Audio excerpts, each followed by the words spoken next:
Bayangkan alam semesta, bukan seperti sekarang, tapi miliaran tahun yang lalu. Itu adalah tempat dengan energi yang luar biasa dan bintang-bintang raksasa, jauh lebih besar dan lebih terang dari matahari kita sendiri. Raksasa-raksasa bintang ini adalah pabrik-pabrik besar pertama alam semesta. Di dalam inti mereka yang membara, mereka menggabungkan unsur-unsur sederhana seperti hidrogen dan helium menjadi unsur-unsur yang lebih berat seperti karbon, oksigen, dan besi. Proses ini, yang disebut nukleosintesis, adalah alasan sebagian besar unsur ada. Itu adalah alkimia kosmik yang membangun blok-blok pembangun dari semua yang kita kenal dan lihat di sekitar kita.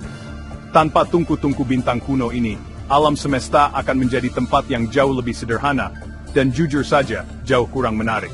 Namun, menciptakan unsur seberat uranium membutuhkan sesuatu yang bahkan lebih spektakuler daripada kehidupan sehari-hari bintang masif.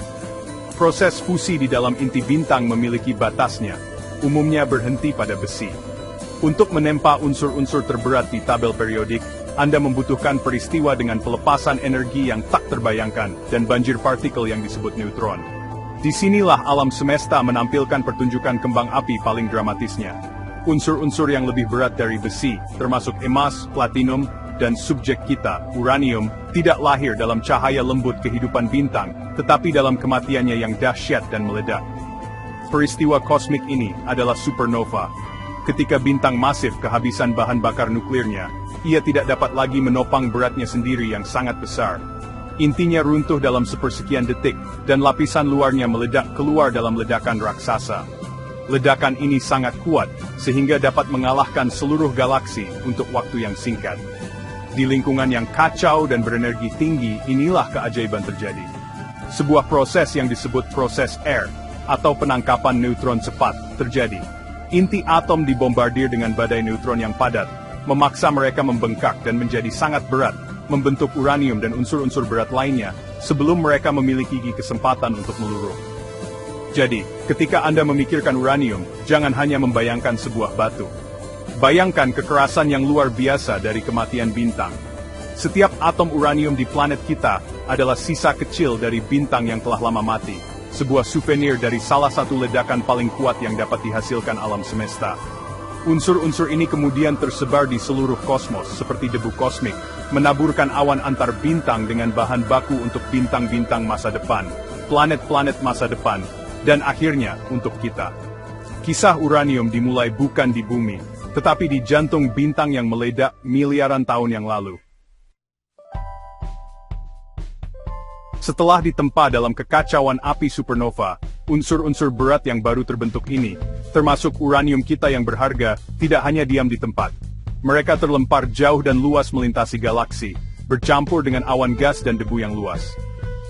Bayangkan seperti menambahkan sedikit bumbu eksotis ke dalam sup kosmik raksasa. Awan yang diperkaya ini, yang dikenal sebagai nebula, adalah pembibitan bintang di alam semesta.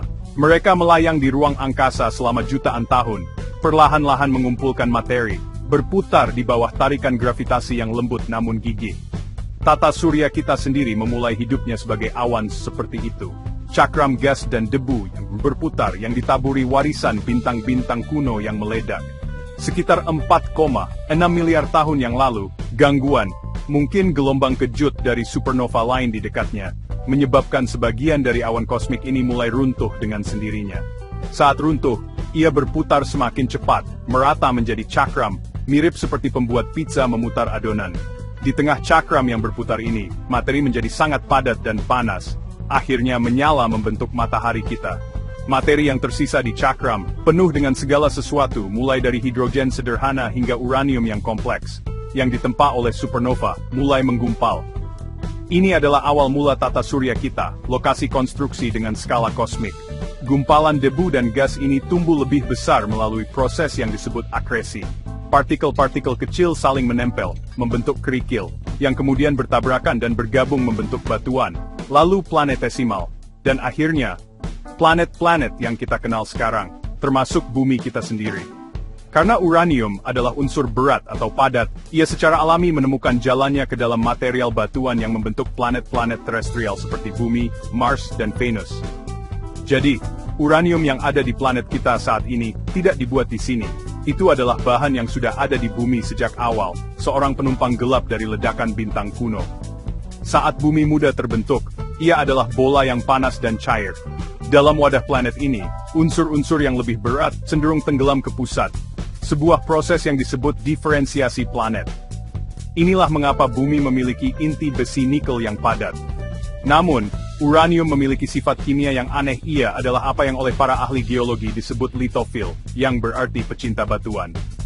Ia mudah berikatan dengan oksigen dan unsur-unsur lain yang ditemukan dalam mineral silikat, komponen utama kerak dan mantel bumi.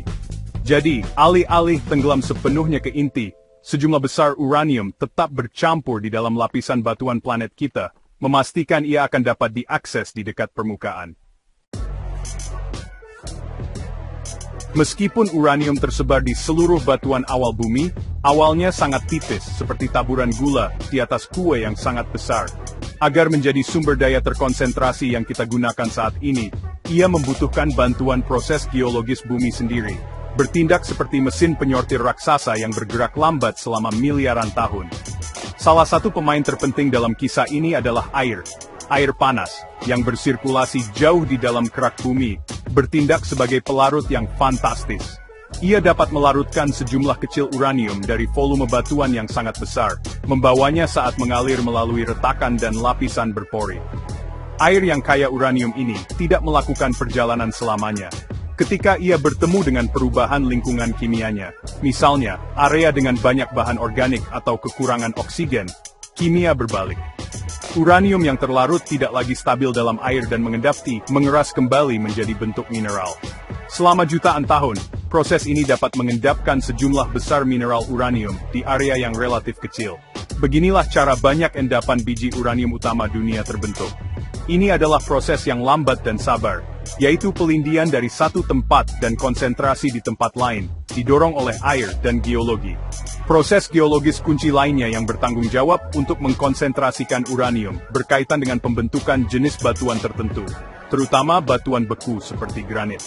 Ketika batuan cair, atau magma, mendingin perlahan jauh di bawah permukaan, mineral yang berbeda mengkristal pada suhu yang berbeda. Uranium seringkali menjadi salah satu unsur terakhir yang mengeras dari magma. Ini berarti ia terkonsentrasi di bagian akhir batuan cair yang mendingin, seringkali membentuk urat mineral yang kaya uraninit, biji utama uranium.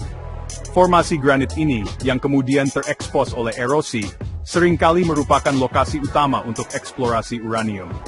Melalui mekanisme ini, dan yang lainnya seperti pengendapan mineral uranium di dasar sungai kuno, bumi telah menghabiskan miliaran tahun mengumpulkan uranium yang tersebar tipis, dan mengkonsentrasikannya menjadi endapan yang layak secara ekonomi. Ini adalah bukti sifat dinamis planet kita. Kekuatan yang sama yang membangun gunung, menciptakan lautan, dan mendorong letusan gunung berapi juga telah bekerja secara diam-diam untuk mengumpulkan sisa-sisa kosmik ini. Perjalanan uranium dari sisa bintang yang tersebar menjadi badan biji yang terkonsentrasi adalah epik geologis gerak lambat, yang ditulis dalam bahasa batuan, air, dan waktu. Jadi, apa yang membuat unsur ini, yang ditempa dalam supernova dan terkonsentrasi oleh bumi, begitu istimewa? Jawabannya terletak pada intinya. Uranium terkenal karena bersifat radioaktif, yang berarti inti atomnya tidak stabil. Ia secara alami meluruh seiring waktu, melepaskan energi dan berubah menjadi unsur lain. Salah satu jenis atau isotop, uranium yang disebut uranium-235 memiliki sifat yang sangat menakjubkan. Ia dapat mengalami fisi nuklir.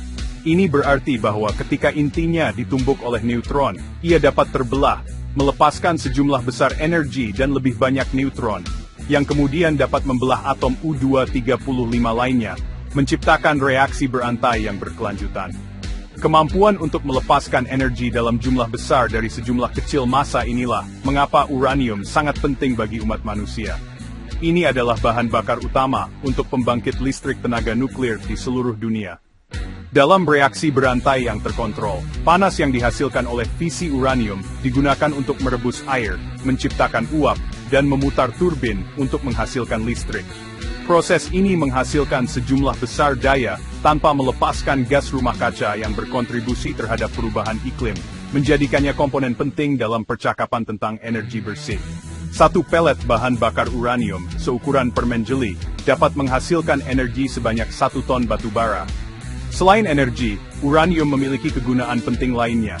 Peluruhan radioaktifnya terjadi pada tingkat yang sangat tepat dan dapat diprediksi.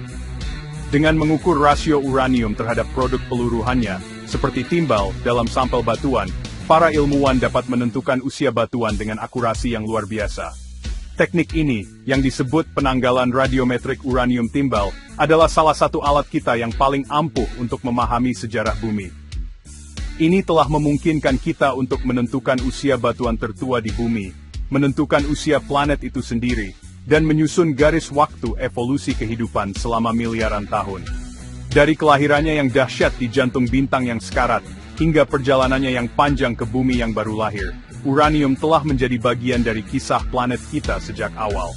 Kekuatan geologis kemudian dengan sabar mengkonsentrasikannya, dan kecerdikan manusia membuka rahasia atomnya. Unsur tunggal ini menghubungkan astrofisika kosmos dengan geologi dunia kita, dan masa depan teknologi peradaban kita.